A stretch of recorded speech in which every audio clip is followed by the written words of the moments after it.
Hi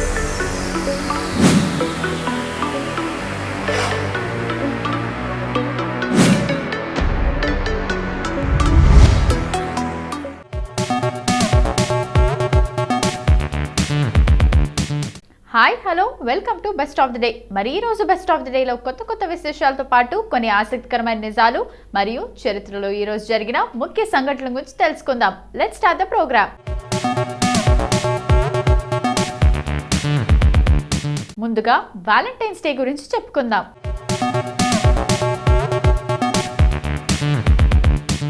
ఇలా ఒక్కో రోజుకి ఒక్కో స్పెషాలిటీ ఉంది.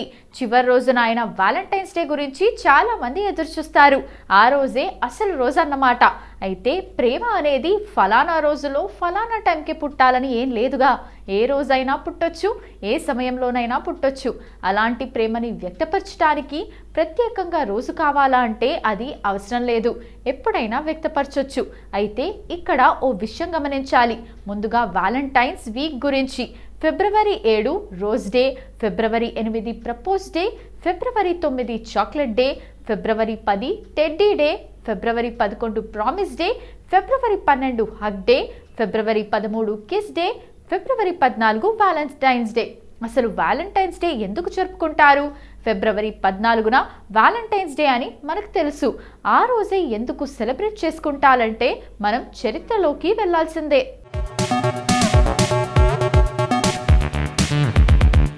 270 రోమ్లో వ్యాలంటైన్స్ అనే క్రిస్టియన్ ప్రవక్త ఉండేవాడు. అతనికి ప్రేమ అంటే చాలా ఇష్టం.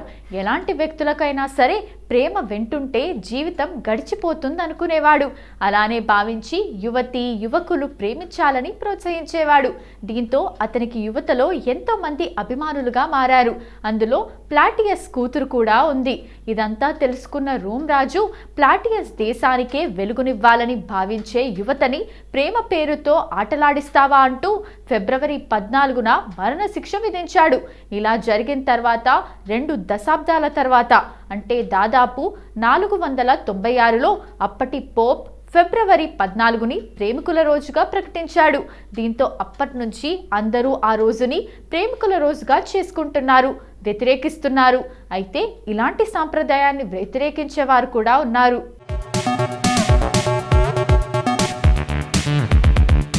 ఇలాంటి రోజులు అవసరమా అని కామెంట్లు చేసేవారు ఉన్నారు. కొన్ని సంస్థలు అయితే ఆ రోజున ఏ జంటలు కనిపిస్తే వారికి పెళ్లిళ్ళు చేసేస్తుంటారు. ఇది మనం అంతా న్యూస్లో చూసే ఉంటాం. ఈ విషయం గుర్తుపెట్టుకోండి. ఈ మధ్య కాలంలో కొన్ని ప్రేమలకు మెచ్యూరిటీ ఉండటం లేదు. అంటే చిన్నతనంలోనే ప్రేమించటం మర్చిపోవటం, కెరీర్ ఎదుగుదల లేకపోవటం వంటివి ఆకర్షణే నిజమైన ప్రేమ అనుకొని అపోహపడి అనర్థాలు తెచ్చుకుంటున్నారు. దీని నుంచి మార్పు రావాలి. ప్రేమ గురించి మరో ఇంపార్టెంట్ విషయం ఏంటంటే ప్రేమ అంటే ఎలా అయినా వారిని పొందాలనుకోవటం కాదు. ఇలాంటి వారి వల్లే హత్యలు, ఆత్మహత్యలు, ఘోరాలు జరిగిపోతున్నాయి. ప్రేమ అనే అందమైన భావనను అంతే అందంగా ఉంచాలి, అంతేకాని దానికి క్రైమ్ న్యూస్లా మార్చొద్దు.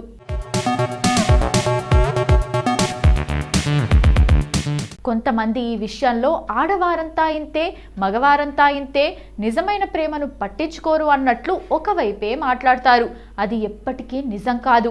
ఇద్దరి మధ్య నిజమైన ప్రేమ ఉంటే ఎలాంటి పరిస్థితులనైనా వారు సర్ది చెప్పుకొని ఒక్కటవుతారు, పెద్దవారిని ఒప్పిస్తారు. కొన్నిసార్లు ఆ పరిస్థితులు కూడా ఉండవేమో. అలాంటప్పుడు అదే ప్రేమతో ఇద్దరు మాట్లాడుకొని పరిష్కారం చూడాలి, కానీ తొందరపడొద్దు. అదే నిజమైన ప్రేమ. మరి మీరేమంటారు?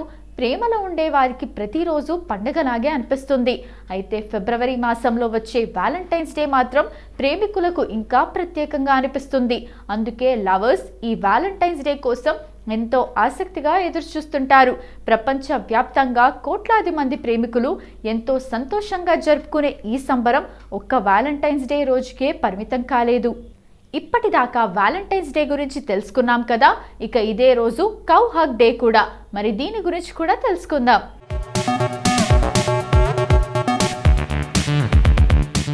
ఫిబ్రవరి 14న వ్యాలంటైన్స్ డేకు బదులుగా కౌ హగ్ డే జరుపుకోవాలన్న ప్రకటనను కేంద్రం ఉపసంహరించుకుంది. ఈ మేరకు animal welfare board of India గతంలో ఇచ్చిన ఆదేశాలను వెనక్కి తీసుకుంది. కేంద్ర మత్స్య పశుసంవర్ధక డైరీ మంత్రిత్వ శాఖ నుంచి అందిన ఆదేశాల మేరకు ఈ నిర్ణయం తీసుకున్నట్లు భారత జంతు సంరక్షణ బోర్డు కార్యదర్శి ఓ నోటీసులో తెలిపారు. అయితే దేశంలోని గోవులను ప్రేమించేవారు ఫిబ్రవరి 14న కౌ హగ్ డేని జరుపుకోవాలంటూ పిలుపునివ్వటం దేశవ్యాప్తంగా తీవ్ర చర్చనీయాంశంగా మారింది. కాగా ఆవులు మన దేశ సంస్కృతి సాంప్రదాయాలకు, గ్రామీణ ఆర్థిక వ్యవస్థకు వెన్నెముకగా యానిమల్ బోర్డ్ గతంలో పేర్కొంది. ఆవులను ఆలింగనం చేసుకోవటం ద్వారా దేహంలోకి పాజిటివ్ ఎనర్జీ ప్రవహించడంతో పాటు మానసిక ఉల్లాసం కలుగుతుందని తెలిపింది. కాబట్టి గో ప్రేమికులందరూ కౌ హగ్ డేని జరుపుకోవాలని విజ్ఞప్తి చేసింది.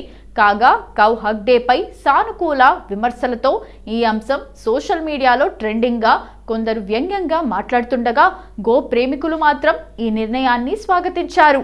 ఆవును ఆప్యాయంగా హత్తుకుంటే ఎన్నో ప్రయోజనాలు దక్కుతాయని సోషల్ మీడియాలో పలువురు పేర్కొంటున్నారు. బీపీ, శ్వాస సంబంధిత వ్యాధులతో పాటు పలు రకాల వ్యాధుల నుంచి ఉపశమనం పొందొచ్చని అంటున్నారు. మరోవైపు హర్యానాలోని గురుగ్రామ్కు చెందిన ఓ ఎన్జీఓ గతేడాది దేశంలో తొలి ఆవు కౌగిలింత కేంద్రాన్ని ఏర్పాటు చేసింది. ఆవులను స్పృశించడం, కౌగిలించుకోవటం, పక్కనే కూర్చోవటం, ఆవులకు జాగ్రత్తలు తీసుకోవటం వంటి యాక్టివిటీలు ఇక్కడ జరుగుతుంటాయి. పాశ్చాత్య సంస్కృతి కారణంగా వేద మంత్రాలు కూడా వినపడకుండా పోతున్నాయని కేంద్రం ఆవేదన వ్యక్తం చేసింది. దేశ సంస్కృతిని కాపాడుకునేందుకు ఇలాంటివి జరుపుకోవాలని కోరింది. భారతీయులకు గోవులకు ఉన్న విడదీయలేని అనుబంధాన్ని మరోసారి గుర్తు చేసేందుకే కేంద్రం ఈ నిర్ణయం తీసుకుందని పశు సంక్షేమ శాఖ తెలిపింది. అయితే ఈ నిర్ణయాన్ని ప్రస్తుతం ఉపసంహరించుకోవటం కూడా ట్రెండింగ్గానే మారింది. భారతీయ యువతలో ఈ ఆలోచనను మార్చాలని కేంద్ర పశు సంవర్ధక శాఖ భావిస్తోంది. పాశ్చాత్య దేశాల పట్ల ప్రభావితమై భారతీయ సంస్కృతి సాంప్రదాయాలను మర్చిపోతున్న యువతలో మార్పు తీసుకురావాలనుకుంటోంది. అందుకే ఫిబ్రవరి 14ను కౌ హగ్ డేగా జరుపుకొని గోవులను ఆలింగనం చేసుకోవాలని పిలుపునిచ్చింది. ఇప్పటి వరకు కౌ హగ్ డే గురించి మనకు తెలియని కొన్ని ఆసక్తికరమైన నిజాలు తెలుసుకున్నాం కదా.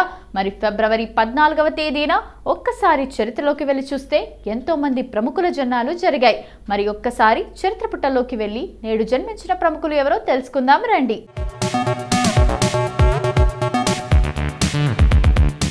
మధుబాల హిందీ భాషా చిత్రాల్లో పనిచేసిన భారతీయ నటి. స్వాతంత్రానంతర కాలంలో ఆమె భారతదేశంలో అత్యధిక పారితోషికం పొందే ఎంటర్టైనర్లలో ఒకరిగా ర్యాంక్ పొందింది. ఇది ప్రపంచ స్థాయిలో భారతీయ సినిమా పెరుగుదలతో సమానంగా ఉంది. 20 సంవత్సరాలకు పైగా సాగిన కెరీర్లో మధుబాల ప్రధానంగా ఒక దశాబ్దం పాటు చురుగ్గా ఉంది. అయితే 1969లో ఆమె మరణించే సమయానికి 60కి పైగా చిత్రాల్లో నటించింది. ఢిల్లీలో 1933 ఫిబ్రవరి 14న పుట్టి పెరిగిన మధుబాల తన 8 సంవత్సరాల వయసులో తన కుటుంబంతో కలిసి బాంబేకి మకాం మార్చింది. కొంతకాలం తర్వాత అనేక చిత్రాల్లో చిన్న పాత్రలో కనిపించింది. ఆమె త్వరలోనే 1940ల చివర్లో ప్రముఖ పాత్రలకు పురోగమించింది. నీల్ కమల్, అమర్, భయానక చిత్రం మహల్, శృంగార చిత్రాలైన బాదల్, తరానాతో విజయాన్ని సాధించింది. సుష్మా స్వరాజ్ భారతీయ జనతా పార్టీకి చెందిన మహిళా నాయకురాలు. కేంద్ర మంత్రిగాను, ఢిల్లీ ముఖ్యమంత్రిగాను పనిచేసిన సుష్మా స్వరాజ్ వర్తమాన భారతదేశ మహిళా రాజకీయ నేతల్లో ప్రముఖురాలు. 1970లో రాజకీయ రంగ ప్రవేశం చేసిన సుష్మా విద్యార్థి సంఘం నాయకురాలిగా ఉంటూ ఇందిరాగాంధీ ప్రభుత్వానికి వ్యతిరేకంగా ఉద్యమాలు చేపట్టి 1977లో తొలిసారిగా హర్యానా రాష్ట్ర శాసనసభలో కాలుపెట్టారు. అదే సంవత్సరంలో కేంద్రంలో ఏర్పాటైన జనతా ప్రభుత్వంలో స్థానం సంపాదించారు. 1996-98లలో వాజ్పేయి మంత్రివర్గంలో కూడా ఈమెకు చోటు లభించింది. 1998లో ఢిల్లీ ముఖ్యమంత్రిగా బాధ్యతలు చేపట్టారు. 2014 మే 26 నాడు నరేంద్ర మోడీ కేబినెట్లో కేంద్ర మంత్రిగా నియమితులయ్యారు. సుష్మా స్వరాజ్ భర్త స్వరాజ్ కౌశల్ ప్రముఖ న్యాయవాది, మిజోరం గవర్నర్గా పనిచేశారు. 1952 ఫిబ్రవరి 14న అంబాలాలో జన్మించారు సుష్మా స్వరాజ్.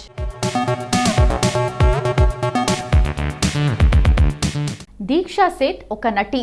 తెలుగుతో పాటు పలు దక్షిణాది భాషల్లో నటించింది. నట శిక్షకుడు ఎన్జే భిక్షు దగ్గర నటనలో శిక్షణ తీసుకుంది.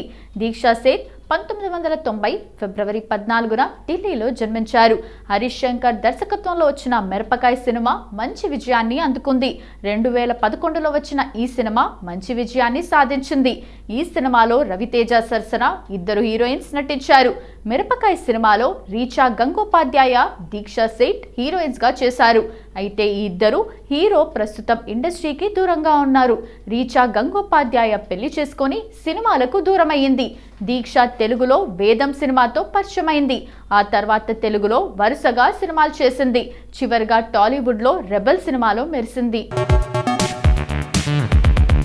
అంకుష్ హజ్రా ఒక భారతీయ నటుడు, నిర్మాత, నర్తకుడు, టెలివిజన్ వ్యక్తి. అతను ప్రధానంగా బెంగాలీ సినిమాల్లో పనిచేస్తున్నాడు.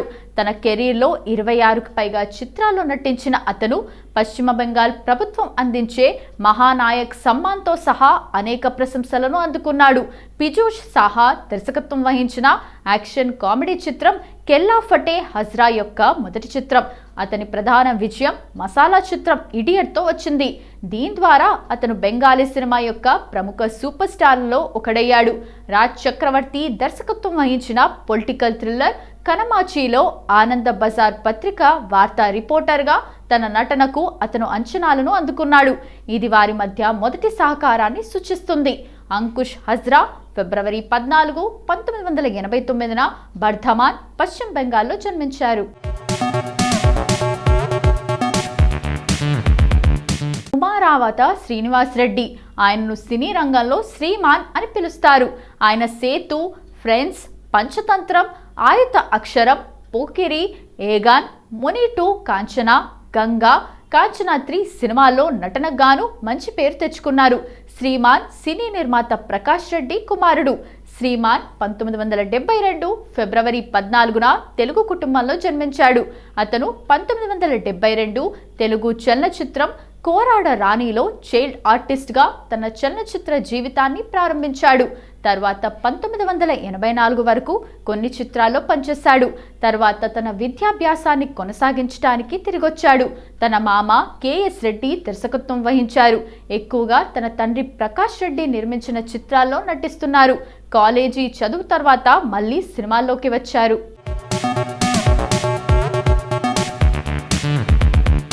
సో ఇదండి వాటి best of the day episode. ఈ ఎపిసోడ్ అనేది ఈ రోజుకు సంబంధించిన కొన్ని ఆసక్తికరమైన విశేషాలు తెలుసుకోవడానికి ఉపయోగపడిందని అనుకుంటూ మళ్ళీ రేపటి ఎపిసోడ్లో కలుద్దాం.